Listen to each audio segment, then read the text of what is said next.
Alright, silly people, here's the situation.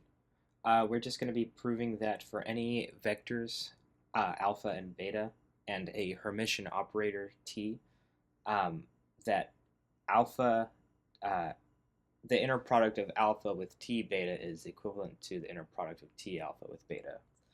And we can use the fact that the inner product of gamma with t gamma is equal to the inner product of t gamma with gamma to do that.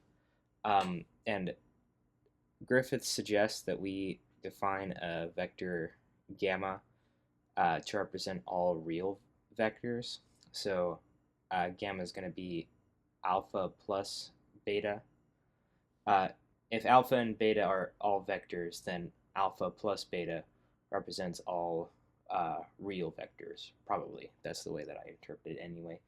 Um, and so just setting that up, uh, let's do gamma t gamma. So that's going to be, and then my notation is going to be really weird this whole time because Griffiths is as well. But the bra version of gamma ends up just being the sum of the bra versions of alpha and beta. And then we take the inner product of that with t alpha plus t beta, right?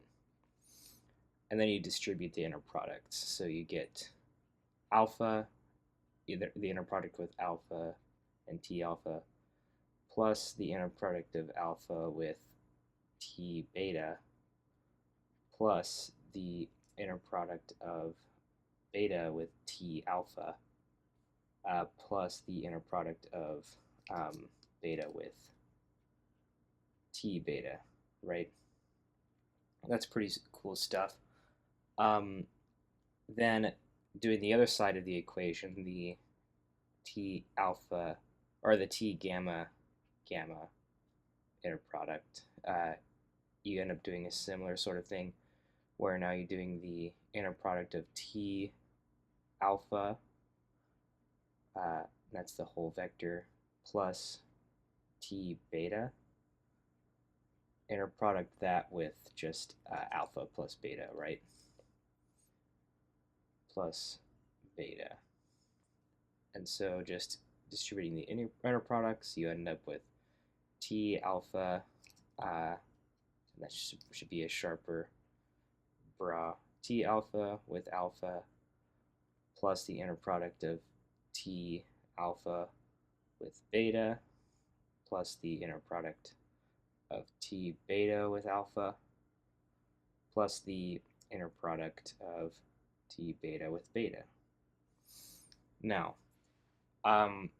we know for a fact that the first of those inner products and the last of those can be rewritten as alpha t alpha, and then the other guys, which we are trying to prove, so we can't really change those yet, plus beta t beta, right?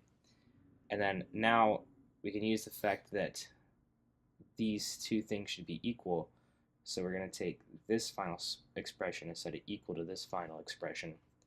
And when we do that, you see that this term will cancel out this term will cancel out this term, and we're left with alpha t beta plus, actually, beta t alpha equals t alpha beta plus t beta alpha. And that's not really enough to do anything with yet. But then you can be like, okay, we had a vector which represented all real vectors, probably. So let's do one where it represents all complex vectors, alpha plus I beta. And then just do the same thing. So calculate the inner product of gamma with t gamma, which ends up being alpha minus I beta.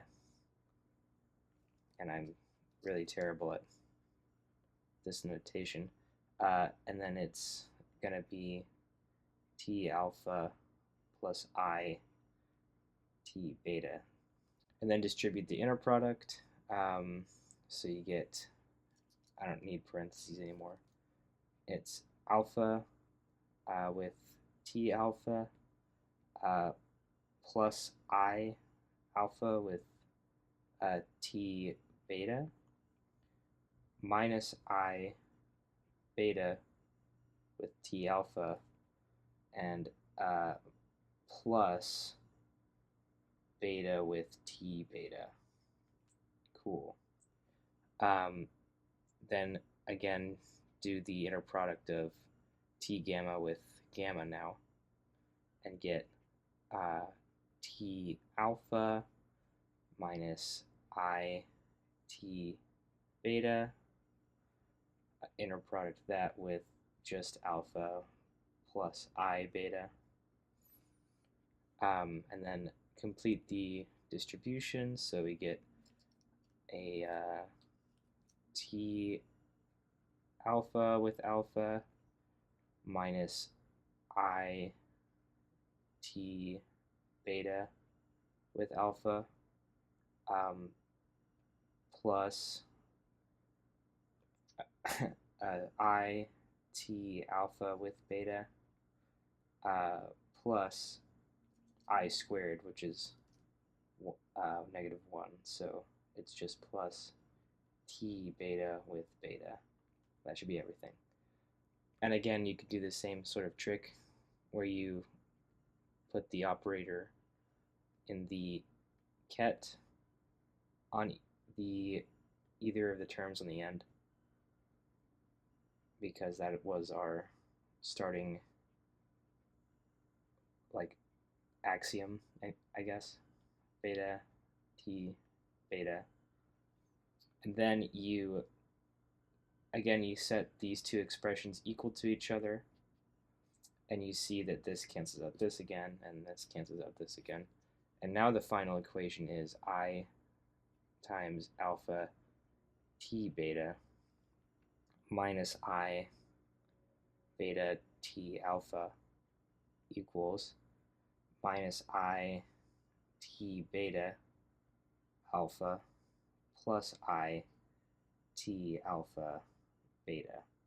And I'm going to cancel out the i's now, so that we'll be able to do a little bit more algebra with this, given that we have, it's basically the same equation that we got at the end, assuming that gamma was just entirely real. But now there's a negative sign on either side, which is interesting. So what I'm going to do is I'm going to take this equation and then just add it to this one, right?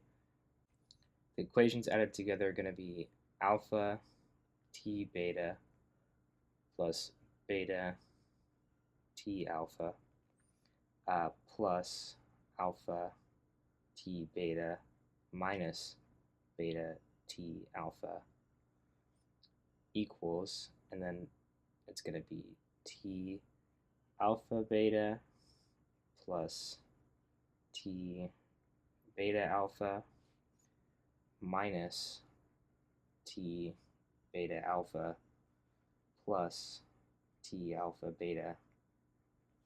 And then this term here, this guy, cancels out this one by itself, and then this term will cancel out this one, which just leaves alpha T beta, and actually it's two of those, because this term adds to this one, and then it's 2 T alpha beta. And then of course you can cancel out the 2's and you have the expression that you wanted in the proof. So yeah, that is pretty nice.